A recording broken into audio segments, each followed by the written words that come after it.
नमस्कार। आज के इस खास विश्लेषण में सीधे मुद्दे पर आते हैं।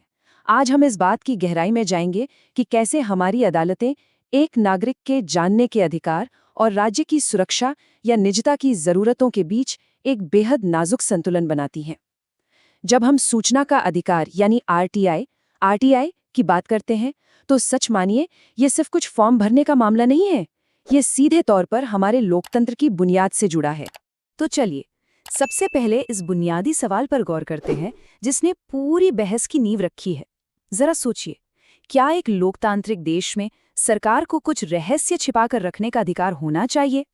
एक तरफ जनता के टैक्स का पैसा है, तो दूसरी तरफ राष्ट्रीय सुरक्षा और देश का प्रशासन सुचारू रूप से चलाने की बहुत बड़ी जिम्मेदारी। ये सवाल इस पूरे विषय की दिशा तय करता है। और इस चर्चा को आगे बढ़ाने के लिए हमारा ये विश्लेषण इग्नू के लोक प्रशासन और कानूनी ढांचे से जुड़े अकादमिक शोध पर आधारित है। इसमें उच्चतम न्यायालय और उच्च न्यायालयों के उन अहम फैसलों का बारीकी से अध्ययन किया गया है जिन्होंने समय समय पर आरटीआई की ताकत और उसकी सीमाओं को परिभाषित किया है।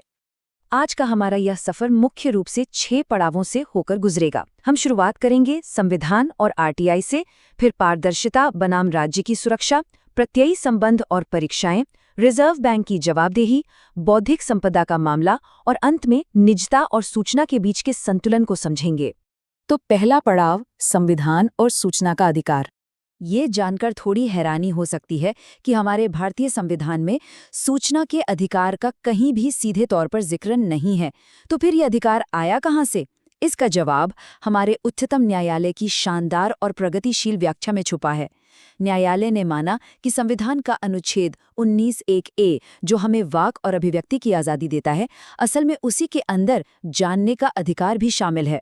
भाई, अगर हमें सरकार के कामकाज की जानकारी ही नहीं होगी तो हम अपनी राय कैसे बना पाएंगे?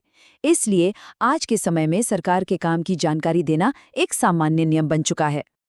1975 के ऐतिहासिक यूपी राज्य बनाम राजनारायण मामले में जस्टिस मैथ्यू द्वारा कहे गए इन शब्दों पर जरा गौर कीजिएगा। उन्होंने साफ कहा था कि एक जिम्मेदार सरकार में जनता के सभी एजेंटों को अपने हर आचरण के लिए जिम्मेदार होना चाहिए। इस देश के लोगों को सार्वजनिक पदाधिकारियों द्वारा किए गए हर काम को जानने का पूरा अधिकार है। ये वो शक्तिशाली शब्द हैं जिन्होंने हमारे देश में जवाबदेही और पारदर्शिता की दार्शनिक नींव रखी।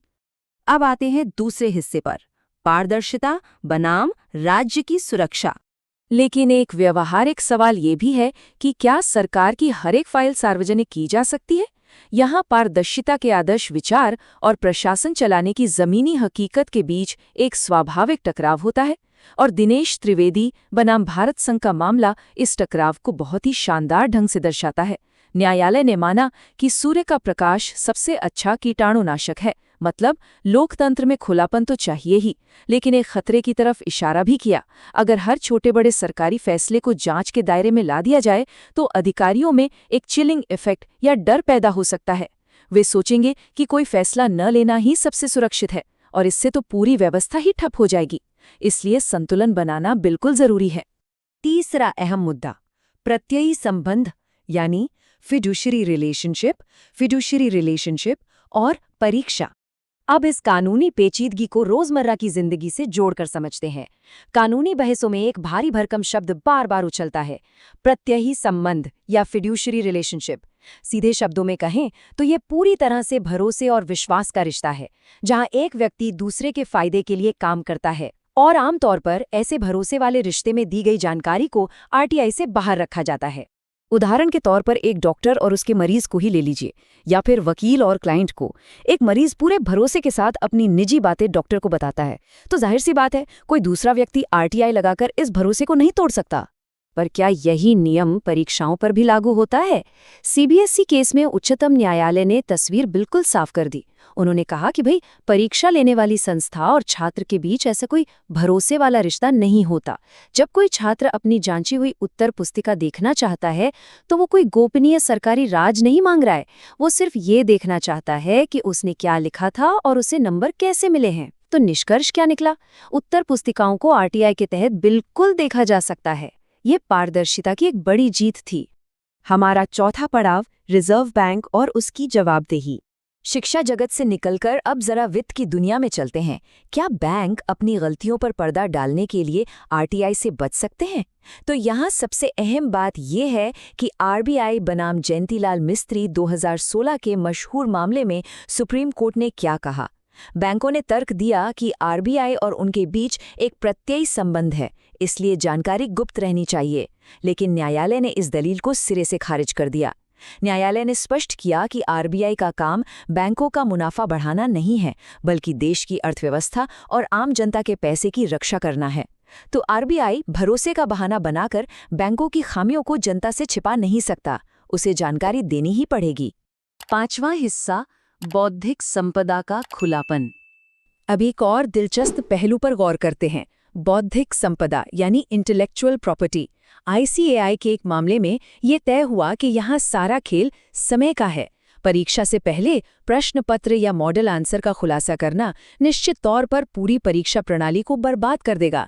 इसलिए परीक्षा से पहले इसे आरटीआई से छूट प्राप्त है। लेकिन एक बार जब परीक्षा खत्म हो गई तो फिर क्या छिपाना? परीक्षा के बाद इन चीजों को छुपाने का कोई तुक नहीं बनता, इसलिए तब इन्हें सार्वजनिक किया जाना चाहिए। और अब आखिरी तथा छठा मुद्दा, निजता और सूचना का संतुलन। हम अपने अंतिम खंड में आ गए हैं, जहां हम ये समझेंगे कि आखिर आरटीआई के दायरे में आता कौन है। कानून की नज़र में सार्वजनिक प्राधिकरण क्या है? थल्लापुल्लम सर्विस कोऑपरेटिव बैंक मामले में ये सवाल उठा कि क्या कोई भी सहकारी समिति आरटीआई के दायरे में आ जाएगी? अदालत का जवाब था नहीं, सिर्फ इसलिए कि सरकार किसी संस्था के नियम बनाती है या उस पर नज़र रखती है, वो संस्था आरटीआई के दायरे में नहीं आ जाती। इसके लिए सरकार का उस संस्था पर कोई ठोस नियंत्रण होना चाहिए, या फिर सरकार से उसे वास्तविक रूप से अच्छी खासी फंडिंग मिलनी चाहिए। केवल नाममात्र का सरकारी दखल काफ़ी नहीं है। अब जो बात सामने आ रही है वो वास्तव में बहुत दिलचस्प है। आरटीआई कोई ऐसा जादुई कानून नहीं है जो बाकी सारे कानूनों को खत्म कर दे। पीएस वाधवा केस में किसी ने आरटीआई लगाकर जनगणना अधिकारियों से कुछ बड़े राजनेताओं के धर्म की जानकारी मांग ली। उच्चतम न्यायालय ने इस मांग को तुरंत खारिज कर दिया। न्यायालय ने बताया कि जनगणना अधिनियम 1948 लोगों के व्यक्तिगत डेटा की रक्षा करता है।